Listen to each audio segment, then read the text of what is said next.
പാട്ടുകളുടെ ലിറിക്സ് ഏറ്റവും കൂടുതൽ അറിയുന്നത് ആർക്കാണ്? വരികൾ. ഇവളും അധികം അങ്ങനെ പാട്ട് കേൾക്കുന്ന ആളാണെന്ന് വെച്ചാൽ അറിയില്ല. ഞാനും അധികം അങ്ങനെ കേൾക്കുന്ന ആളല്ല. വരികൾ ഞങ്ങൾ രണ്ടുപേരെയും താരതമ്യം ചെയ്യുമ്പോൾ എനിക്കായിരിക്കും. അത്രേ ഉള്ളൂ. കാണിക്ക് ചേട്ടാ, ഞാൻ നീ ഇങ്ങനെ കൂടെ കൂടെ കാണിക്കുന്നു പറഞ്ഞ ആൾക്കാർ അതല്ല ബോർഡ് കാണിക്കാനാ പറഞ്ഞേ. അണ്ണ മിക്കവാറും പാടും പിള്ളേരുടെ അടുത്തായാലും. ആണോ? ഒരു പാട്ട് പാടിക്കേ. അങ്ങനെ പറയാം. ഉള്ള സ്നേഹം കളയിച്ച് അടങ്ങുന്ന ആൾക്കാരാണ്. ഒരു പാട്ട് പാടിയാട്ടെ. അങ്ങനെ ഞാൻ പാടാറൊന്നുമില്ല. ചേട്ടൻ തുടക്കത്തിൽ ഒരു പാട്ടങ്ങ് പാടി തന്നല്ലോ. ഞാൻ അങ്ങനൊന്നും പാട്ടൊന്നും പാടാറൊന്നുമില്ല. പിന്നെ നമ്മള് ഫ്രണ്ട്സിന്റെ കൂടെ ഇരിക്കുമ്പോഴത്തേക്ക് എന്തെങ്കിലുമൊക്കെ. ചേച്ചിന് മുഖത്ത് നോക്കി ഒരു പാട്ട് പാടിക്കേ ചേച്ചിയുടെ. മനോഹരി മനോരഥത്തിൽ മലരോടു മലർത്തൂകും മണിമഞ്ചത്തേരിൽ മയങ്ങുന്ന മണിവർണ്ണനാരോ ആരാധകനാണോ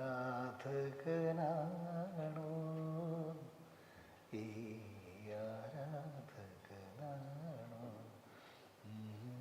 കണ്ണടച്ചാ പാടിയ നോക്കാതാ പാടിയ. നോക്കിക്കഴിഞ്ഞാൽ അങ്ങനെ പാടാൻ പറ്റും. അടിപൊളി. നോക്കിക്കഴിഞ്ഞാൽ പാട്ട് മാറ്റിട്ട് വരും.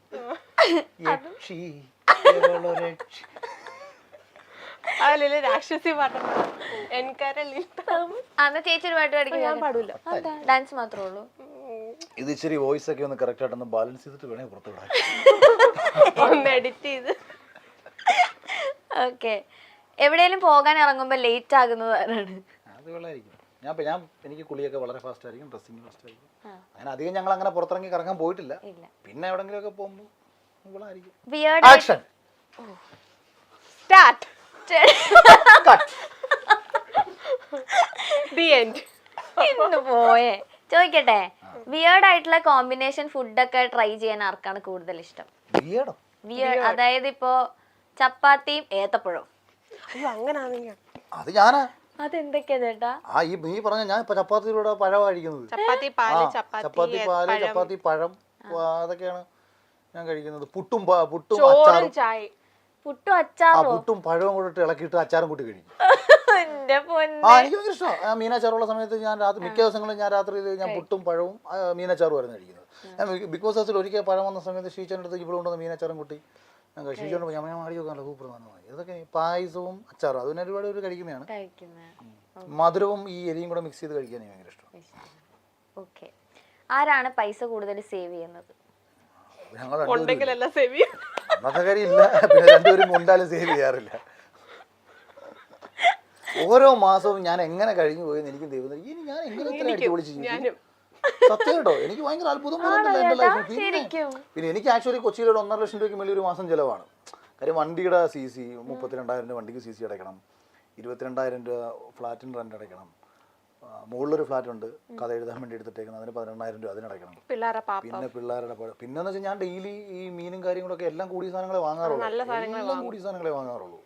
ടൈഗർ പ്രോൺസ്, മറ്റേ നെയ്മീൻ പോലെ എല്ലാം വിളിക്ക് എടുത്തോണ്ടിരുന്നുള്ള. അപ്പം ലൈഫും അത്യാവശ്യം പോഷായിട്ടാണ്. ഇങ്ങനെ നോക്കിയാലും 1.5 ലക്ഷം രൂപയുടെ ചിലവ് ഒരു മാസം പല രീതിയിലുണ്ട്. ചിട്ടിക്ക് കൊടുക്കണം. പക്ഷേ ഇത് ഈ മാസം വരുന്നത് വന്നു, അടുത്ത മാസം ഒരു ഐഡിയ ഒന്നുമില്ല, അങ്ങനെ പൊക്കോണ്ടിരുന്നതാണ് ഇത്. എനിക്കിപ്പോൾ അതാണ് ഞാൻ എപ്പോഴും ഈ ദൈവത്തിൽ ആരോ എനിക്ക് വേണ്ടിയിട്ട് കാര്യങ്ങൾ ചെയ്ത് തന്നുകൊണ്ടേയിരിക്കുന്നു എന്ന് എനിക്കിപ്പോഴും ഫീൽ ചെയ്യുന്ന കാര്യം. ഞാൻ ഇവിടെ വിളിച്ച് എറണാകുളത്തേക്ക് ഇറങ്ങുന്ന സമയത്ത് ഒരു പൈസയുടെ വരുമാനമൊന്നുമില്ല. പോകാമെന്ന് പറഞ്ഞൊരു പോക്കം പോയതാണ് പിള്ളേരുമായിട്ട്. പിന്നെ വരുന്നു ഹരിയുടെ കമ്പനിയിൽ നിന്ന് കുറച്ച് വരുമാനം കിട്ടി തുടങ്ങുന്നു. ഹരീഷ് എനിക്ക് മാസം ഒരു ചെറിയ പൈസ തരുന്നു.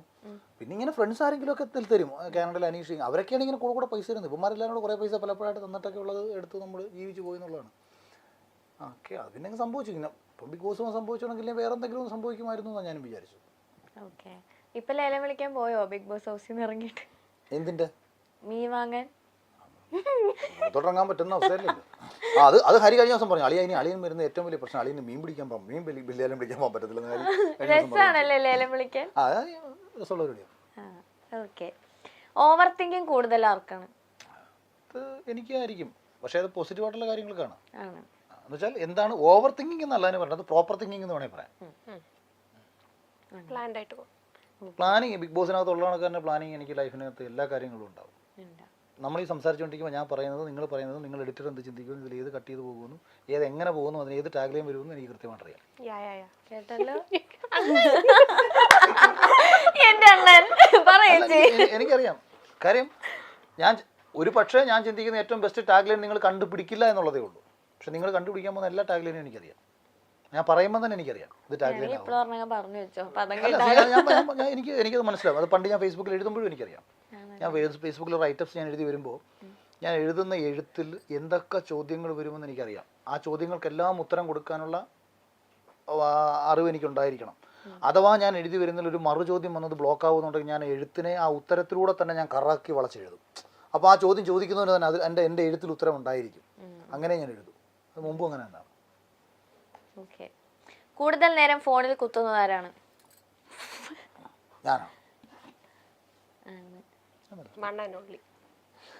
ഫോണൊക്കെ അങ്ങോട്ടും ഇങ്ങോട്ടും നോക്കാറുണ്ടോ രണ്ടുപേരും? എന്റെ ഫോൺ കൂടെ വിളിച്ചുമ്പോ എടുത്ത് നോക്കും. ഒന്നും അതിനകത്തൊന്നും കിട്ടാനില്ല. ഞാൻ നോക്കിയപ്പോഴത്തേക്കുണ്ട് ഒരു പെണ്ണ് ഇപ്പോഴൊന്നുമില്ല സിനിമ എടുക്കുന്നത്. ഏതെങ്കിലും പെണ്ണുങ്ങൾക്ക് അഖിൽമാരുടെ അക്കൗണ്ടിൽ നിന്ന് മെസ്സേജ് വന്നിട്ടുണ്ടെങ്കിൽ ഞാനാണ് പരിപാടി. അതാ ഞാൻ പറഞ്ഞ് വഴക്കുണ്ടാക്കും. നീ എന്തിനാണ് പെണ്ണുങ്ങൾ ചേട്ടാ ചേട്ടാ എന്നൊക്കെ പറഞ്ഞു കഷ്ടമല്ലയോ എന്തോ മോളെ എന്നൊക്കെ പറഞ്ഞു ഞാൻ അങ്ങോട്ട് ഒരു ലവ് ഒക്കെ അയച്ചു കൊടുക്കും.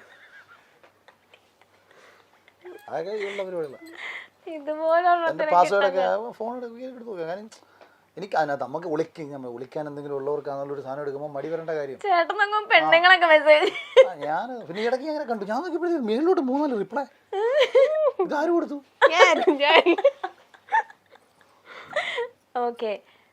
അത്രേ ഉള്ളൂ, കഴിഞ്ഞ്. ബിഗ് ബോസ് മലയാളത്തിന്റെ ടൈറ്റിൽ വിന്നറായി നമുക്ക് എല്ലാവർക്കും അറിയാവുന്ന ആളാണ് അഖിൽ മാരാർ.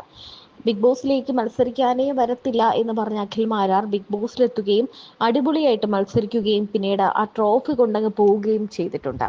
2021 ഒരു താത്വിക അവലോകനം എന്ന സിനിമയിലൂടെയാണ് അഖിൽ മാരാർ സ്വതന്ത്ര സംവിധായകനായി മാറിയത്. ഒരു താത്വിക അവലോകനം എന്ന സിനിമയുടെ കഥ, തിരക്കഥ, സംഭാഷണം എന്നിവ നിർവഹിച്ചതും അഖിൽ തന്നെയായിരുന്നു. എഴുത്തുകാരൻ കൂടിയായ അഖിൽ അവശേഷിപ്പുകൾ എന്നൊരു പുസ്തകം എഴുതിയിട്ടുണ്ട്. സിനിമയോടുള്ള അതിയായ മോഹം കൊണ്ടാണ് അഖിൽ സിനിമയ്ക്ക് പിന്നാലെ സഞ്ചരിച്ചു തുടങ്ങിയത്. ബിഗ് ബോസ് മലയാളം സീസൺ 5 ഭാഗമായ ശേഷമാണ് കുടുംബ പ്രേക്ഷകരെ അടക്കം അഖിൽ ആരാധകരായി ലഭിച്ചു തുടങ്ങിയത്.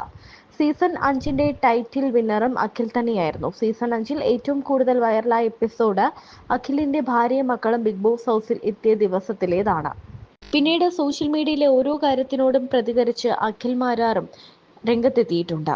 ഇപ്പോൾ അഖിലിന്റെയും ഭാര്യ രാജലക്ഷ്മിയുടെയും ഒരു വീഡിയോ ആണ് വൈറലാകുന്നത്. ബിഗ് ബോസിൽ അഖിൽ മത്സരിക്കുന്ന സമയത്ത് ഇരുവരും പിരിയുകയാണ് എന്ന രീതിയിലൊക്കെ നിരവധി വീഡിയോകളും പുറത്തു വന്നിരുന്നു. എന്നാൽ പിന്നീട് ബിഗ് ബോസ് മത്സരത്തിൽ നിന്നും ആ മത്സരം കഴിഞ്ഞ പാടെ ഇരുവരും തമ്മിലുള്ള സ്നേഹപൂർവ്വമായ ഒരു ബന്ധമാണ് നമ്മൾ കണ്ടത്.